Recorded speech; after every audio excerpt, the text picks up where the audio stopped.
Uh, okay, so this is now we're kind of like in a hot mic thing, and I Okay. can kind of see. And I'll wait to share my slides until it's my time. So I don't want to take up the space until then. Okay, that's good. I sent you folks all the slides, by the way, just so you have them in your inbox.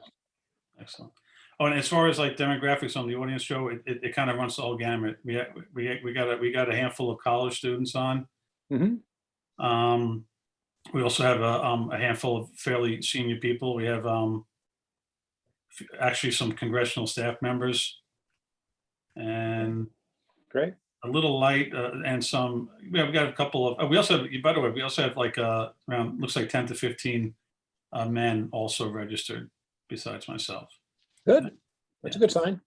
That's a good sign. All right. So people are starting to come in. So listen, if you're dialing in for tonight's Zoom on tonight's webinar, just we're going to get going in around 4 or 5 minutes. Just give us a second to get going, and we appreciate your patience and your support of dialing in tonight or zooming in, whatever the correct term is. Let me just get my email up too, because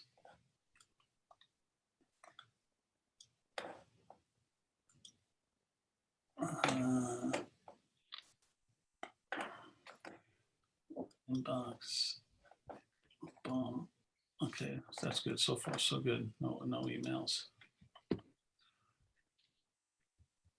Hi, good evening, everybody, and thank you for joining us this evening on tonight's webinar that's hosted by the STA Women in Finance Committee. My clock has 4:28, so we're just going to wait another 5 minutes or so to give people an opportunity to Zoom in and get settled in here, and we'll get going. Thank you.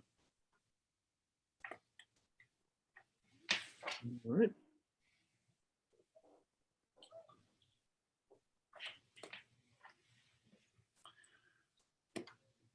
So are there any of the major banks that are taking a different approach than Chase is to getting people back? Is anybody more? Yeah. I think some of them, some of the ones that we've kind of spoken to on this topic, it seems like they kind of seem like they all have somewhat of the same end game. It's just a question of the timeline for getting there.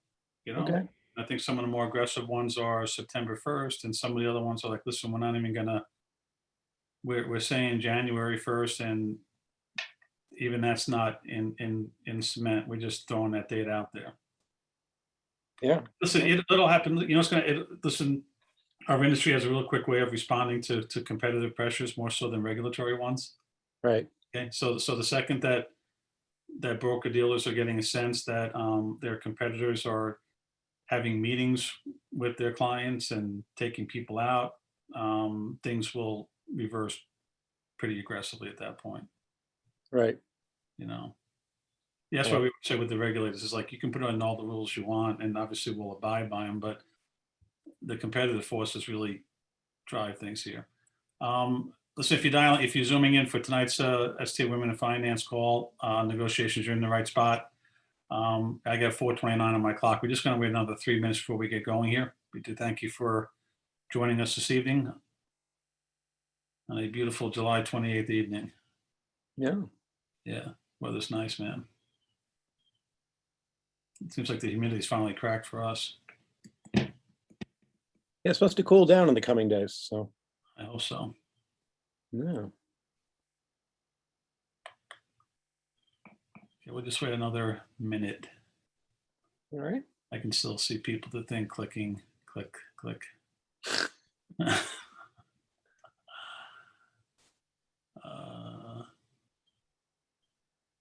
The Robinhood IPO tomorrow. Good.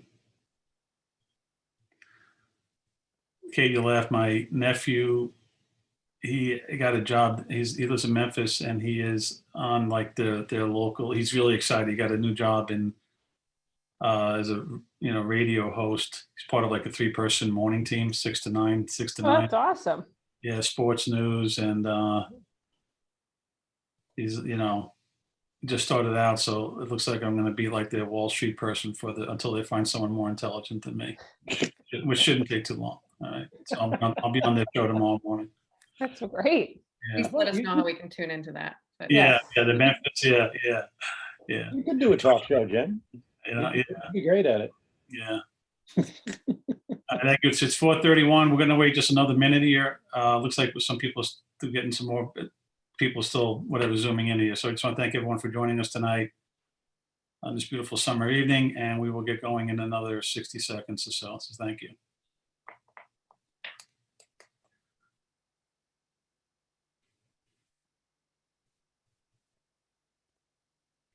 Okay. All right.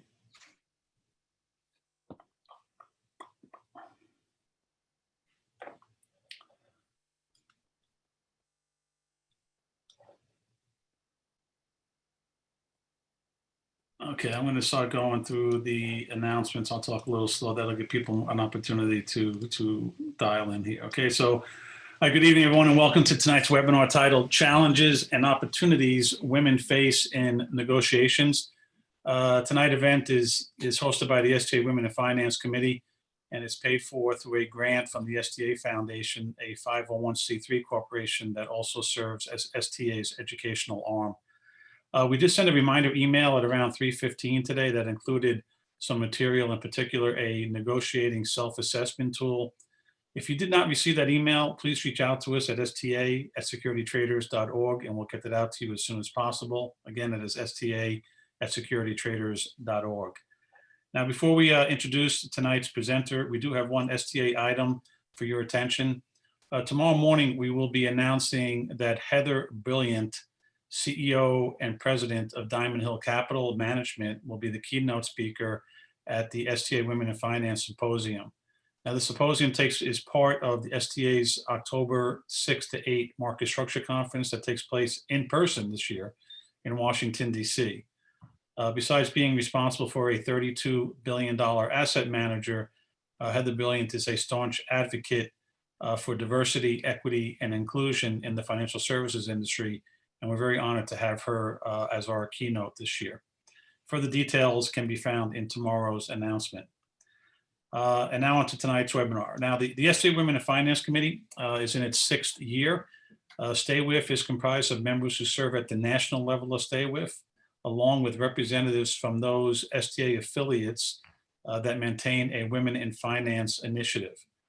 Given STA's long history and unique makeup of industry practitioners, STAWIF is well positioned to gather women of all seniority to assist in fulfilling its mission statement and core actions.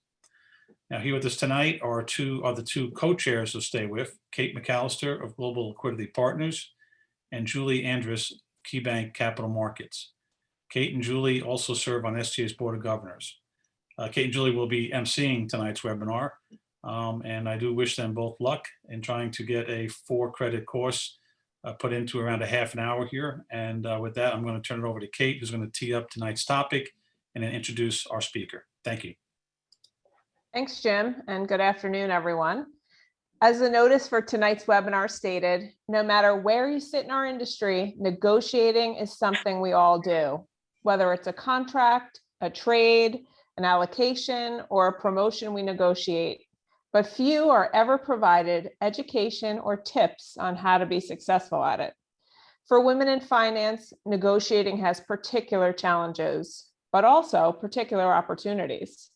And that is the focus of tonight's call, recognizing and correcting particular challenges and realizing the advantages to their fullest. Tonight's presenter is Joe Holt, a professor from the Mendoza College of Business at the University of Notre Dame.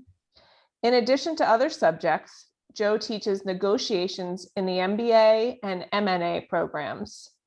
He has also taught negotiation in the Certificate in Management program and was one of the 2 primary faculty members who created and was film teaching 3 online negotiation courses: Negotiation Essentials, Advanced Negotiations, and Strategies for Conflict Management, comprising the University of Notre Dame's Executive Education Online Executive Certificate in Negotiation. With that, here's Joe. Oh, sorry, here's Julie. Or Joe. No. Joe. Okay, I've got a host disabled participant screen sharing, so I can't share my screen. Oh, okay. I will take care of that. Okay. So good evening. It's wonderful to be with you all. This is a topic I'm very passionate about. I do a lot of workshops on gender negotiation and all of that. I think women have gotten too little for too long, and the sense of justice in me rebels against that. The negotiation course that I took was when I was in law school. It was with Roger Fisher, who's the author of Getting to Yes, which is probably one of the most widely purchased books on negotiation. And our course lasted 8 hours a day, 5 days a week for a month. So this is more compressed. And then I taught negotiations at University of Chicago Law School as well, where I taught before coming to Notre Dame. So I'm happy to do that. I'm guessing that some of you were able to complete the bargaining styles self-assessment, and others were not. So I'll kind of go through that kind of quickly. So the question is, there's different approaches you can have in negotiations. Which style are you most comfortable with? What comes to you most naturally and comfortably, and what comes to you least naturally and comfortably? And if you did the self-assessment, anything above 70 means that's a strength for you. Anything between 30 and 70 means it's not a strength, but it's well within your bandwidth. And anything below 30, it doesn't mean you can't do it at all. It just means you're really not that comfortable doing that. That would be the thing you're kind of least natural to you. And the idea is to figure out what is your negotiation bandwidth and build on your strengths while minimize your weaknesses. It's also just to have a higher level of self-awareness when it comes to negotiation, because a fair number of people aren't that strategic about what they're doing, what approach they're taking. They just kind of do whatever it is that occurs to them to do. So don't know what your results were and whether they were surprising or not. Did anybody get a chance to do the self-assessment, and what were your highest scores and lowest, and was that surprising or not? I don't, Joe, we're going to assume that most folks didn't do it, so maybe. Okay. Yeah, All right. yeah. So these are the 5 approaches. If you didn't get a chance to do it, I'd highly recommend doing it. You'll find it really, really beneficial sort of thing. So the 5 different paths that people can take are avoiding, accommodating, competing, compromising, collaborating. So avoiding is just somebody who just, doesn't engage in a negotiation at all. The obvious downside, and the idea is that there's no one the best style to have. Each one of them has certain strengths and certain weaknesses. It's just being more self-aware about what are the strengths and weaknesses and which style should you deploy in which situation. So a situation in which you're negotiating with a, in business to business kind of situation, you probably want to be a little bit more aggressive. If you're negotiating with your true love about where to go to dinner or where to go vacation, you care more about the relationship than you care about the outcome. You probably want to be a little more accommodating. So it's having some different tools in your kit and having a change up to your negotiation game. So avoiding just people who don't engage in negotiation at all. The obvious downside is that there are lots of potentially great deals they could be involved in that they just don't get involved in. So pure downside there. The not so obvious upside to avoiding is that if you're really happy with the status quo, then avoiding can be a really good way to go. I mean, if a sports team signs a 5-year contract with a star player and the star player outperforms expectations in year 1, the star player wants to renegotiate the terms. The team is thinking, right now we got you for 4 years at a bargain. We're not going to do that. So avoiding can be good for them. Also, diplomats tend to score high in avoiding. So people are inclined to kind of calm the waters and all of that. And there are times where that's the thing that needs to be done. Accommodating is losing to win. So in a negotiation, you have 2 levels of concern. On the one hand, you're concerned about the outcome on the issues, what you're going to get. On the other hand, in the vast majority of cases, you're also concerned about your relationship with the other party. So the challenge is, the sweet spot is, how much can you get on the issues that you care about while maintaining or even improving your relationship with the other party? Accommodators tend to focus on the needs and interests of the other party. You feel the love from the accommodators. They want to know what you need and want and make you happy and all of that. So they're really, really good on the relationship part of the negotiation. They're not so good at getting what it is they need. And sometimes they'll say yes to things that they really don't want to say yes to, and then end up kind of, regretting it, resenting it, and so forth, which, by the way, ends up like not being a good thing for the relationship. Any relationship that's, all give and no take is not a healthy relationship. So even though they're concerned about the relationship, it's not necessarily the best way to do it. But accommodating can be a really great way to go if you don't care much about the issues and just want to be obliging, and all of that. Competing is kind of win to lose. So if accommodators don't put enough emphasis on what they need to get out of the negotiation and too much on the relationship, people are high and competing. It's the other way around. They're really going for it. They want to get the most they possibly can in negotiation, but in doing that, they sometimes run roughshod over the relationship. So sometimes they win the battle but lose the war. So great, you got this great deal out of me, but I never want to negotiate with you again. That's not much of a win. Compromising is split the difference. So Jim is selling his used car to me for $20,000. I say I was thinking more, 19,000, and we split the difference at 19,500. So each party gives something, each party gets something. The benefit to compromising, it's the most efficient of all the styles, very quick. He says 20, I say 19, we split it at 19.5. The caveat with compromising is that it's only a good thing to do if the initial starting position of both parties is reasonable to begin with. So if Jim is asking 20,000 for his car, and that's what market value is, and I say 19,000, meeting at 19.5 is a decent deal for both of us. If I say, boy, I was thinking more 10,000, let's split the difference, then that's not a really good thing for him to agree to. The other problem with compromising is that compromisers get a good deal. I would call it a small W win-win deal. They rarely get a capital W win-win deal, because a capital W win-win deal requires really finding out what does each party need and want. What are the different ways that I could help you get what you need? What are the different ways you can help me get what I need? And that takes a lot of time and information gathering about each other, and compromisers don't take the time to do that. So they end up getting, okay deals, but not the best possible deals. Collaborating is people who really approach negotiation as a joint problem solving exercise, collaborative kind of exercise. They are most likely to get the capital W win-win deals, to really do all of that brainstorming, information gathering that's necessary to making the pie as big as possible.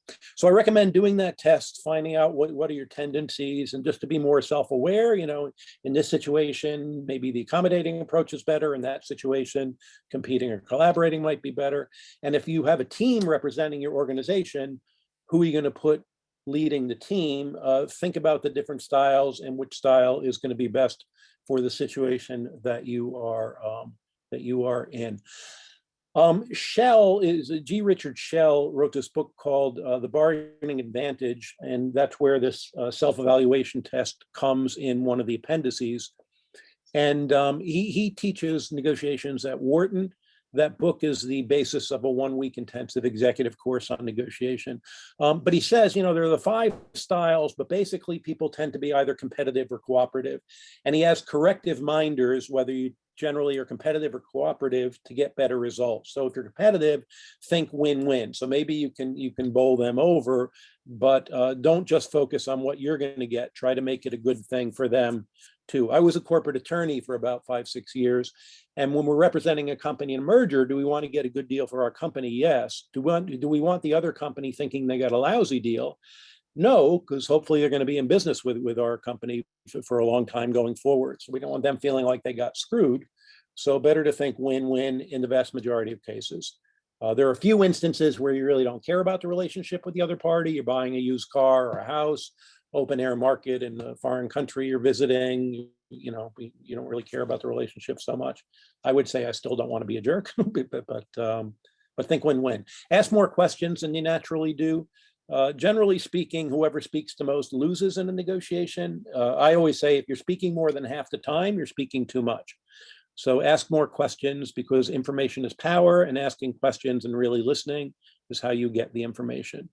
Rely on fairness standards more than force. So if you're competitive, sometimes you can compel somebody by, stomping and threatening and issuing issuing ultimatums and everything to agree to something, but that does unnecessary damage in many cases to the relationship.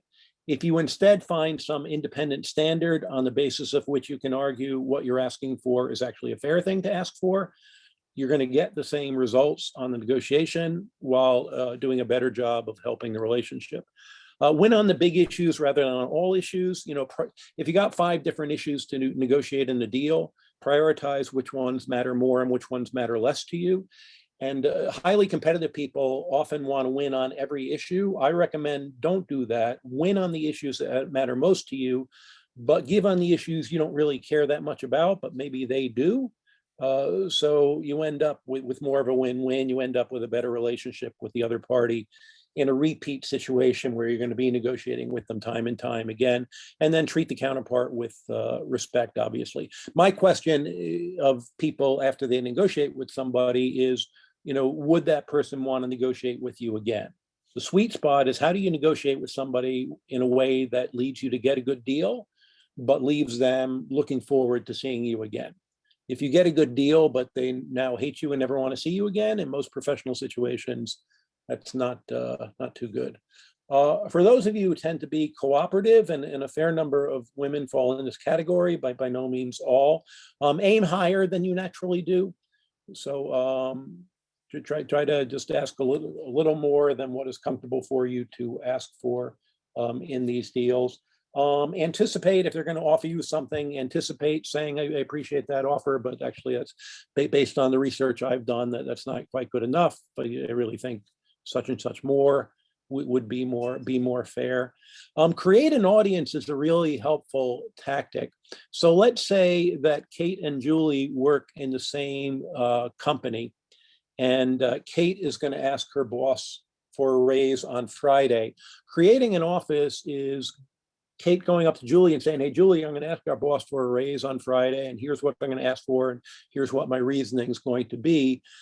When Julie sees Kate late on Friday afternoon, what is she likely to ask Kate? How did that negotiation go? What was the result? There's something about being in a negotiation and knowing that somebody's going to ask you about it that makes you maybe a little more aggressive, go for it a little bit more, because you know you're going to be reporting back about it. So that's creating an audience. Imagine you're negotiating on behalf of someone else. There are a number of people who are not very comfortable asking for things for themselves, but they're quite comfortable asking for somebody else. So my wife is an angel and hardly asks for anything herself, but I've seen her negotiate on behalf of her sweet little 91-year-old mother, and she becomes a tigress.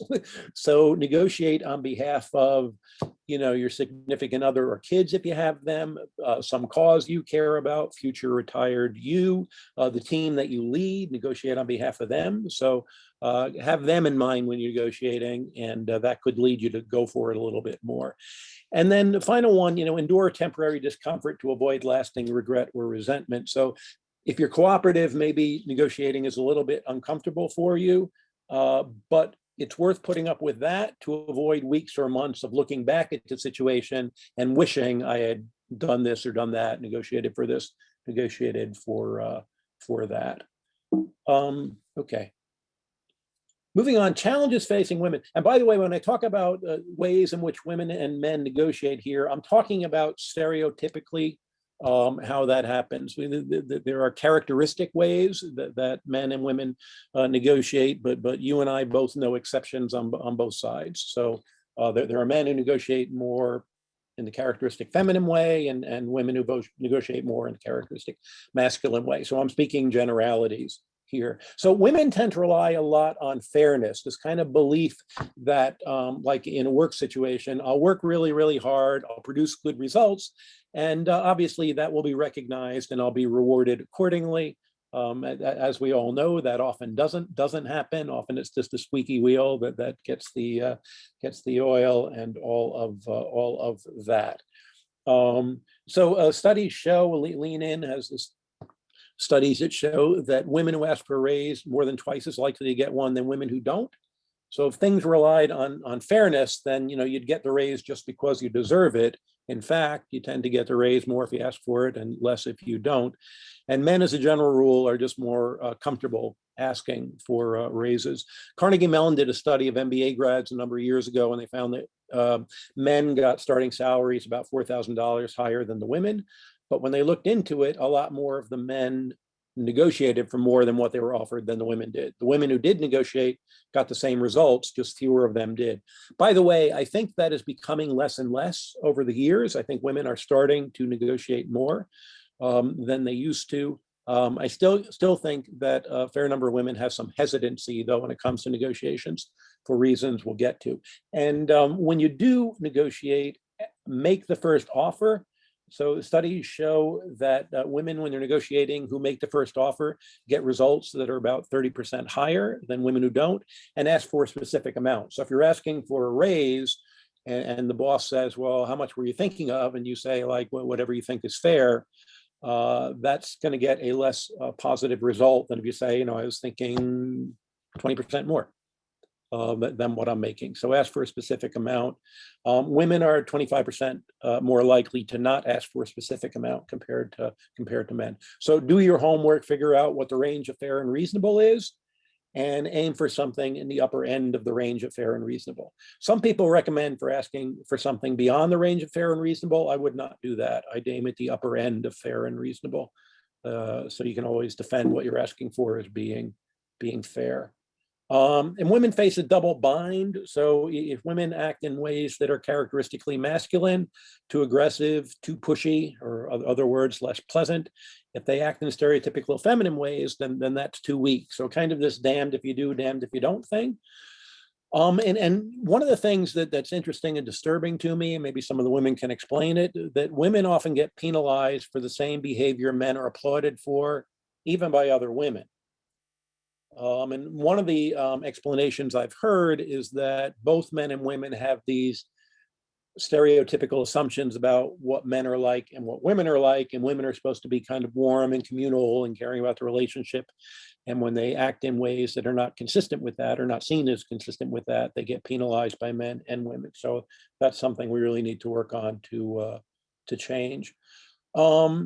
Sometimes women are more reluctant to negotiate in the first place, that I've already talked about.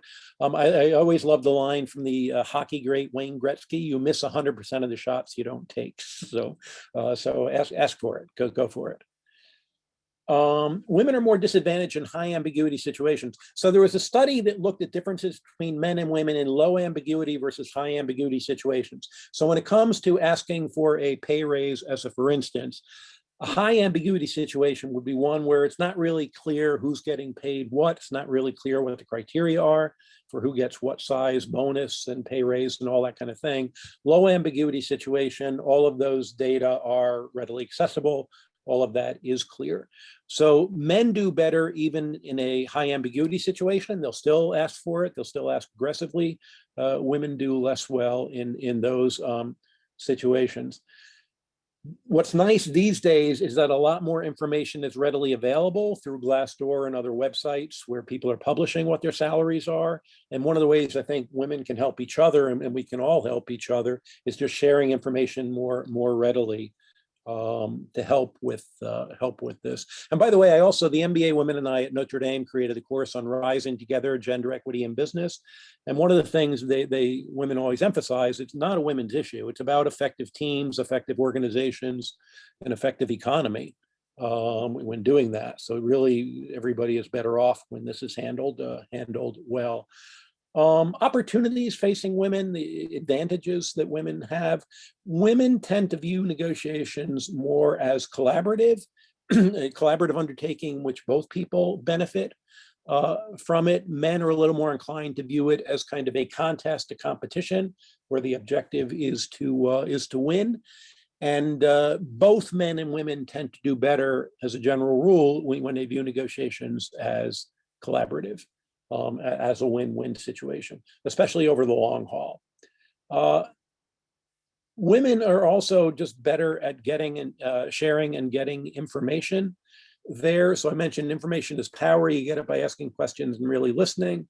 Who's typically better at that, men compared to women? And the answer is pretty clearly women tend to be better at that as a general rule. So that's a tremendous advantage. A lot of the recommendations when I'm teaching classes for men and women in negotiations is encouraging the guys to negotiate more like women do. A lot of the books will recommend in that. There are also some harmful behaviors people can engage in negotiations, and women are less likely than men to engage in those harmful behaviors. And I'll show you some examples of those in a moment so you can get a clearer sense of what it is I'm talking about. So further advantages that women have, there are these 4 categories of responses to bargaining, to conflict: active constructive and passive constructive. So things you can do that help the situation, active destructive, passive destructive, things you can do that make the situation worse. So here are the active constructive things you can do that make the situation better. So putting yourself in the other person's shoes, taking their perspective, creating solutions, expressing emotions, and then reaching out. If 2 people need to talk, but they're just putting it off and then they're not having the conversation, who's going to be big enough to make the first move and reach out? So who do you think is better at those behaviors, men or women? Women tend to be, yeah, quite a bit better at those. Passive constructive, so reflective thinking, is really kind of thinking deeply about pros and cons, weighing responses, delay responding if there's emotion running high, letting things cool off before you say anything, and then adapting, kind of, going in with an idea about how we're going to do this thing, but being flexible if it seems doing it a different way is better. So in that one, women are more likely than men to do the delay responding and adapting there. This one is active destructive. So things people can do that are actually harmful to the situation. So have a winning at all costs mentality, displaying anger, demeaning others, and retaliating. So what's your best guess as to who tends to engage in those behaviors more? As men compared to women? Do you think that's a close call? No, I think we know who comes Yes. out on top there. Yeah, that one's not even close there. And then passive destructors are just kind of avoiding the situation, being aloof in all of that, yielding, just giving in, hiding emotions, and self-criticizing. So in that one, interesting, women are more likely to do the avoiding or self-criticizing. So women tend to be harder on yourselves. Men maybe not hard enough, but women maybe too hard on themselves, playing it over and over again in your mind. Should have done this, should have said that, and so forth. So in a nutshell, when you look at most of the behaviors that are helpful in conflict or negotiation situations, women are more likely to engage in those than men. And if you look at most of the behaviors that are harmful, men are much more likely to engage in those behaviors than women. So that's a tremendous advantage that women have. By the way, a lot of it comes down to EQ, just emotional intelligence, just kind of recognizing what your hot buttons are and being able to control them, being sensitive, empathetic to how the other person thinks and feels about it, and responding to that. So a lot of this is EQ, and I've done workshops for companies on EQ and negotiation, because high EQ people just tend to do a lot better in that. So I'm going to run through some quick best practices for getting better outcomes. So sit beside rather than across from your counterpart. This is something Roger Fisher liked to say. If you're sitting across from somebody, it's a little more like clashing, confrontational. Sitting side by side, shoulder to shoulder, kind of looking at the same table is more like a joint problem solving. We're facing this problem that we both need to work out and solve. Get as much as you can while remaining as likable as you can. So when it comes to negotiating your salary, your bonus, the conditions under which you return to the office or not, getting as much as you can while remaining as likable as you can is a good thing. People, in an ideal world, this wouldn't be the case, but people are just more likely to go to bat and to say yes to people they like. So the challenge is, how do you get what you deserve? How do you get what you're entitled to while remaining likable? People are less likely to go to bat for somebody they think is a jerk. Recognize their problem is your problem. It's a rookie mistake to just focus on what you need and not give any thought to what the other party needs or wants, because unless you propose something that addresses their problem, they're not going to be very motivated to say yes to what you're proposing. So their problem is your problem, because you got to propose something that addresses their problem, to get them to say yes. And one of the best pieces of advice with negotiation is connect what it is you want the other person to do with something that they care about. So we had a guest speaker in a gender equity class who was a man who was a partner at Blackstone, and he was talking about greater gender equity and inclusivity in the workplace. And he was asked about why Wall Street cares about it, and he said, well, it drops to the bottom line, basically. So, and he had 3 daughters, so he cared about it for that reason. But he said, basically, even if you don't really care about the justice in the situation, if you care about the bottom line, you'd still want to be doing the same thing. So ideally, people would do the right thing because they see it's the right thing to do, and that's what motivates them. But if they don't really care about it, find out what they do care about and demonstrate why what you're proposing is actually good for what they care about, whether it's the bottom line or whatever.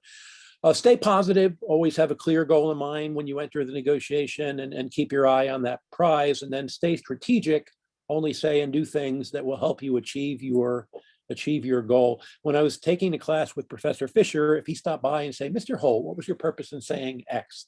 That meant that he really couldn't see how saying X helped me achieve my goal. So a problem with that is a lot of people are uncomfortable with silence. And if the other party is silent for even like 5 to 10 seconds, a lot of people just start talking just to fill in the gap because they're uncomfortable with the silence. And then they say things that are ultimately not helpful to themselves. They end up negotiating against themselves. So avoid that by just only saying and doing things that help you achieve your goal.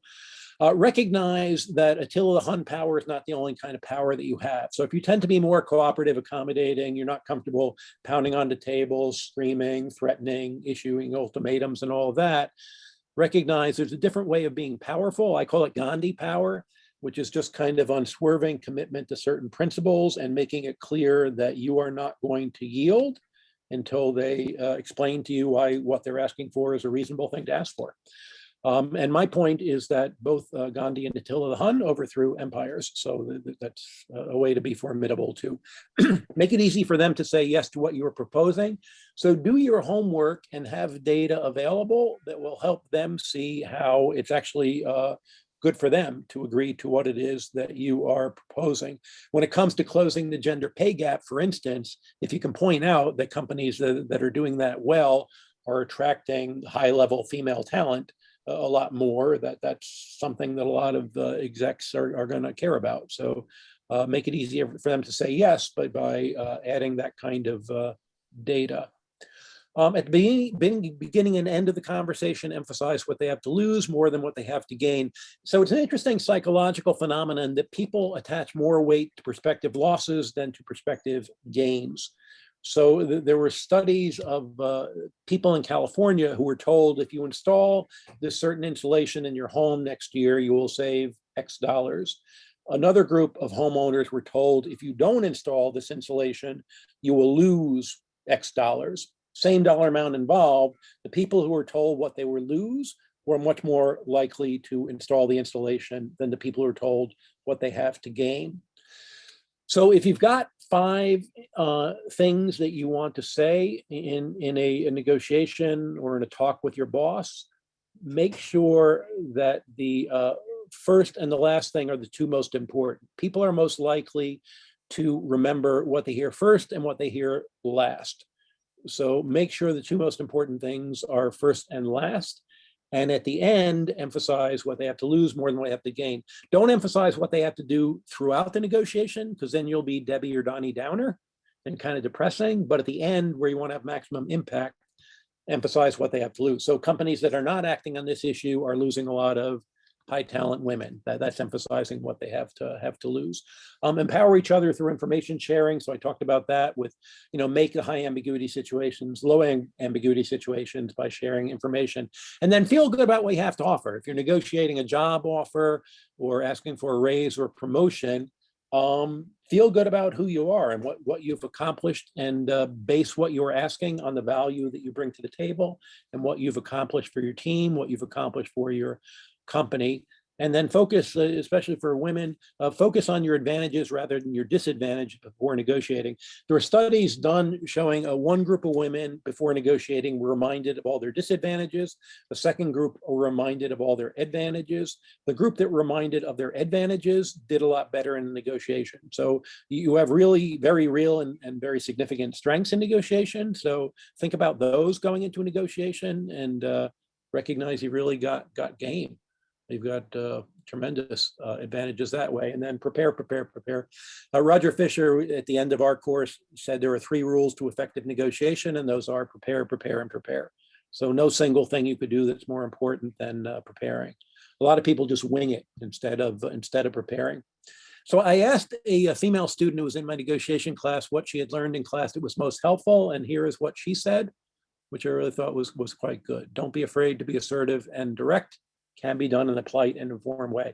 And this woman, by the way, was just incredible at just being very clear and direct, but what she wanted, but sort of in an engaging way there. And she said, approach it like an exploratory conversation. Again, that's like that joint problem solving thing. Let's have this conversation about this decision that we both need to make, this problem we both need to solve. So that is a helpful thing. So I wrote an article for Forbes. I'm a contributing writer there. And I wrote on the need companies have for doing more to cultivate their high potential women. As an example of this, emphasizing what they have to lose, the last 2 paragraphs of the article were this one and one on the following slide. So because women aren't given fair opportunities to rise as high as their talents will take them, that they're leaving their jobs at a rate a lot higher than men, but they're not leaving the workforce, they're going to other companies. And then my final line was this. So if you don't do that, fine, but you're going to lose your best female talent and all of that, and that's a bad. So that's an example of me doing that in writing the article, emphasizing what they have to lose at the very end of it. As a bonus best practice, there's a book called Feminist Fight Club. I don't know how many of you have read that or not. We read it in the gender equity class. So a question, can you think of a white guy you have worked with, not especially smart, not especially talented, not especially hardworking, pretty likable, and he often asks for promotions, choice assignments, whatever, and he often gets what he wants. One of the author of Feminist Fight Club worked with a guy like that whose name was Josh. So her recommendation, at first she resented Josh, but then she started taking notes from Josh. Like, when there's a meeting, Josh arrives a few minutes early and he sits next to boss and he schmoozes the boss. When there's some choice assignment out there, Josh isn't afraid to ask for the choice assignment or the promotion or the bonus. So she just started asking, what would Josh do in this or that situation? Her other recommendation to women was carry yourself with confidence of a mediocre white man. So like Josh, and don't be afraid to go for it. So I will stop there. I know Kate and Julie have some questions. Well, Joe, thank you so much. I just added the Feminist Fight Club to my Amazon shopping cart, so I'm looking forward to reading that. I have a Josh myself that I will write that down. But by the way, Julie, on books, a number of you have probably seen this. Harvard Business Press just a few months ago came out with a book called Glass Half Broken. Okay. By a woman, Colleen Ammerman, Ammerman. It's on barriers still facing women in the workplace. So it just came out a few months ago. It's really, really good. Perfect. 2 good reads, it looks like. Yes. Along with all this topic, and I'm excited to do the self-assessment, but when we think of negotiating, we think mainly of salary or different benefits, and we're all kind of in a unique situation right now coming out of COVID and the return to office, where we have some companies that are very hardline stance, and then you have some that are showing flex, and especially when it comes to women, we might have enjoyed the flexibility or need the flexibility that we've had over the last year. So for employees, we're kind of in a unique situation of negotiating the work environment that we want. So any advice for employees on how to get what they want without being let go? Yeah, definitely. In my experience, people don't lose jobs because they negotiate. They lose jobs because of how they negotiate. If you do a sort of attitude and I want this and I want that, and you're a jerk unless you give it to me, then that's probably going to get you into trouble. If you take a more kind of a team approach, And here's why this would be good for all of us. That's more likely to win the day. Somebody defined negotiation as the art of letting the other party have it your way. Thing. So again, do your homework, provide data. One thing that I would be ready to offer them is, hey, here are the business results of when we were working from home. So, we did pretty well in this situation. So it's not like, I recognize that results matter, but we achieved really good results doing that. And the other thing is that, especially with millennials, and I love millennials and Generation Z, because a lot of women I know of, like my generation, say they put up with crap for decades just because they thought they had to, and younger generations saying, yeah, no. And I think, God bless you, nobody should put up with it. So that's terrific. So some companies are going to be more flexible and accommodating, others less so. Guess who's going to be the employer of choice? If you want to get the best candidates from the best schools, be obliging. So, and especially if you can do so while getting the results you want to get for people. So emphasize why this is good for, you want it, but here's why this is good for the company overall as well. And also, sometimes if it looks like you're going to leave and maybe you want to leave because they're not treating you well enough, you're a high talent. Say I really, committed to my career, and I really plan to work hard.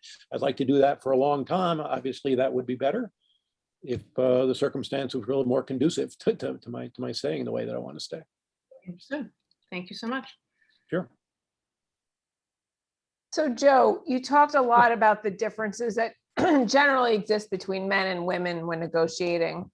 For example, men see it as a win or lose situation, whereas women see it more as of a collaboration. I took the quiz, by the way. I'm a compromiser. Okay. Are things that women can learn from, are there things from that women can learn from the general style of men? For example, sometimes negotiating is a win or lose situation. So perhaps knowing how men handle those situations would help women when they face them as well. Yeah, it sometimes is. Well, the number one thing that I think women can learn from men is just ask for it. Ask for what you want and don't apologize. I was reading an interview with a recruiter who's talking about dealing with graduates from Wharton, and she says, the male graduates just ask for what they want. Only half of the women do, and the ones who do ask like apologetically. I'm so sorry, hate to ask for this, I'm not any good at negotiation, but they ask anyway. I just put in the chat a link to an article written by Jennifer Lawrence, the actress. She wrote this essay, which is really fantastic, on why I get paid less than my male co-stars. And she said, basically, because I'm afraid to be considered bratty. If I ask for it, I'm kind of penalized, and bratty or another B word is used. But what she's saying is that, when Bradley Cooper or Jeremy Renner ask for more, they're not worried about not being liked. They just ask for it. They just ask for what they want. So I always say, be confident, but not arrogant, and do your homework and just ask for what you think you want, what you're entitled to. Guys are just a lot more inclined to do that, and therefore more likely to get it. And don't ask apologetically at all. Feel good about what it is that you bring to the table. Recognize your value and ask for what you think you deserve. And one way, think about a girlfriend who's in the same situation that you're in, and she's thinking she should get a raise or get a promotion. What advice would you give her? Would you tell her to not ask for it? You probably wouldn't. So just, take the same advice yourself. Right. I thought that was great, a great insight about your wife. Yeah. To negotiate like you're doing it for someone else, your mom, your kids, or somebody else, or a mentee. The team you lead, whoever it is. Yeah, definitely. That can be quite empowering. Yeah. Any other questions? I know we're almost at time here. Oh, by the way, I had some recommended readings here. So if you haven't read a book on negotiation, Getting to Yes is Negotiation 101, good place to start. The co-author of that wrote a book called Getting Past No, which is also a good starter book. That's more negotiation with somebody who's difficult. But just in 2020, 2 books came out by female authors that are really, really good. Negotiating the Sweet The Art of Leaving Nothing on a Table by Lee Thompson. She teaches at Kellogg, and she's been doing this for decades. She's really, really fantastic. So that's a great book. And then Alexander Carter teaches in the law school at Columbia, wrote this Ask for More, 10 Questions to Negotiate Anything. That's really good. So both of those just came out in 2020 by female authors. And it's not focusing specifically on gender negotiation, but they're recommended approaches to negotiation by women that, I mean, I find a lot of wisdom in them. I find them really helpful. So I'd recommend those. And I'll make these slides available to anybody who wants them, by the way. They're made for you. So That's great. So that was a lot of content, Joe, and a lot of good tips in there, and I appreciate it. I mean, I do think something I didn't take the test, but I know my answers. I'm accommodating to a fault because I just don't like short. You know, I don't like the conflicts, and I'll push them off, and then I end up paying the long-term price on it. you know what's interesting, Jim? I did a workshop for women on negotiation here at Notre Dame, graduate students. And I started off by asking them, how many of you have said yes to something in the past year that you really didn't want to say yes to? And all their hands went up. Yeah. So why would you do that? But accommodators do that. Yeah. Yeah. So listen, one thing I'm just going to add, and then we'll wrap it up. I mean, you know, I thought that really resonated when you talked about, you know, people don't get necessarily fired for asking for something. It's how they go about the ask on it. And I would just add to that point that in situations where maybe somebody has come in and, you know, someone that worked for me either came in asking for something and they didn't get it. It just meant that they didn't get it that day. And they might get it the next day or the next year. And that really determines on how they responded to them not getting it at the exact moment when they asked for it. So that's just something to kind of think about. So I know everyone's kind of looking for the confidence here to maybe have that conversation with their boss. And even if you go in, even if you do your research, even if you practice, you know, you may get the response that you don't want to get. Just be thinking about how you're going to respond to that if you do get that response, and don't let that be a strike against you, against, you know, maybe someday you getting it at a future date. That's all. It's just something that kind of came to mind as you were talking about it. So listen, with that, I'm just going to, you know, I'll wrap it up. Just thank everybody for hanging in here on, you know, everyone stayed on the call. So that's always a good sign, right? And I really appreciate Joey taking this much time out, and Julie and Kay, thanks for getting on with the great questions. And, you know, we will send a replay link out to everyone probably on Friday. And it's great, Joe. Thanks for making the slides available, because there's obviously a lot of content in here. And with that, I'm just going to say good night if that's okay. All right. Pleasure was mine. If I can ever help any, let me know. Thank you so Thank much. you, Joe. Okay. Thanks, All righty. Take care. Go for it.